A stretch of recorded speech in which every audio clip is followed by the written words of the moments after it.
నమస్తే welcome to voice for nation. Uttar Pradesh మాజీ ముఖ్యమంత్రి దివంగత చంద్రబాను గుప్తా సేవ మరియు సరళతకు ప్రతీక అని రక్షణ మంత్రి రాజ్నాథ్ సింగ్ అన్నారు. లక్నోలో నిర్వహించిన కార్యక్రమంలో పాల్గొన్న రక్షణ మంత్రి మాట్లాడుతూ నేడు ఉత్తరప్రదేశ్ చట్టం పెట్టుబడి మరియు పరిశ్రమల రంగంలో కొత్త ప్రమాణాలను నిర్దేశిస్తుందని, బ్రహ్మోస్ వంటి ప్రాజెక్టులు రక్షణ రంగాన్ని బలోపేతం చేయడమే కాకుండా యువతకు ఉపాధిని కూడా తెలుస్తున్నాయన్నారు. 1925లో కాకోరి స్టేషన్లో జరిగిన సంఘటన బ్రిటిష్ పాలన పునాదులను కదిలించింది. రామ్ ప్రసాద్ బిస్మిల్ మరియు అష్ఫాకుల్లా ఖాన్ వంటి విప్లవకారులు స్వేచ్ఛ కోసం బ్రిటిష్ ఖజానాను దోచుకున్నారని, చంద్రబాను గుప్తాజీ విప్లవకారులకు మద్దతివ్వడం ద్వారా తన న్యాయవాదాన్ని జాతీయ సేవకు మాధ్యమంగా మార్చుకున్నారని గుర్తు చేశారు. उत्तर प्रदेश जैसे बड़े राज्य के मुख्यमंत्री बने, लेकिन उनका दृष्टिकोण और उनका एजेंडा कभी क्षेत्रीय स्तर का नहीं रहा, हमेशा वह राष्ट्रवादी रहा है। क्योंकि चंद्रभान गुप्ता जी स्वतंत्रता संग्राम की अग्नि परीक्षा से निकले हुए राजनेताओं में से एक थे। उन्होंने आजादी के आंदोलन में भी सक्रिय रूप से अपनी भूमिका निभाई थी। साथियों, वह उन लोगों में थे जिन्होंने अंग्रेजों की गुलामी की बेड़ियों को तोड़ने का सपना देखा था और उसके लिए संघर्ष भी किया था।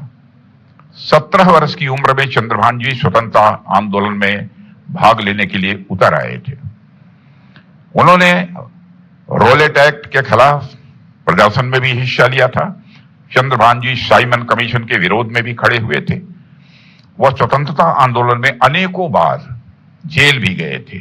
वह पंडित मदन मोहन मालवीय जी के साथ भी जेल में रहे थे। उन्होंने समाज में चेतना जगाने और अंग्रेजी हुकूमत को समाप्त करने के लिए अपने जीवन को समर्पित किया था। आज हम सभी इस कार्यक्रम के लिए लखनऊ में एकत्रित हुए हैं। चंद्रभान गुप्ता जी ने लखनऊ विश्वविद्यालय से ही वकालत की पढ़ाई की थी, जैसा वाजपेयी जी ने बताया, और हम सभी जानते हैं कि लखनऊ भारत की आजादी के आंदोलन का एक प्रमुख केंद्र प्रारंभ से ही रहा है। अगस्त 1925 में लखनऊ के करीब एक रेलवे स्टेशन पर ऐसी घटना हुई जिसने अंग्रेजी हुकूमत की नींव को हिलाकर रख दिया था। आजादी की लड़ाई लड़ रहे क्रांतिकारियों ने काकोरी रेलवे स्टेशन के करीब भारत की आजादी के लिए ब्रिटिश खजाना लूटा था, जिसमें राम प्रसाद बिस्मिल जी, अशफाकुल्ला खान और सचिन नाथ बख्शी जैसे क्रांतिकारी भी शामिल थे। साथियों, काकोरी कांड में कई लोगों को गिरफ्तार किया गया था और इन सब पर ब्रिटिश सरकार ने मुकदमा चलाया था। कई बड़े नेता जैसे मदन मोहन मालवीय जी, लाला लाजपत राय जी इन क्रांतिकारियों के समर्थन में उस समय खड़े हुए थे। जब काकोरी कांड का ट्रायल शुरू हुआ तो क्रांतिकारियों की तरफ से दिग्गज वकील गोविंद बल्लभ जी पंत जी के साथ चंद्रभान जी गुप्ता भी उनके साथ कोर्ट में खड़े हुए थे, उतरे थे और वकालत की थी। उन्होंने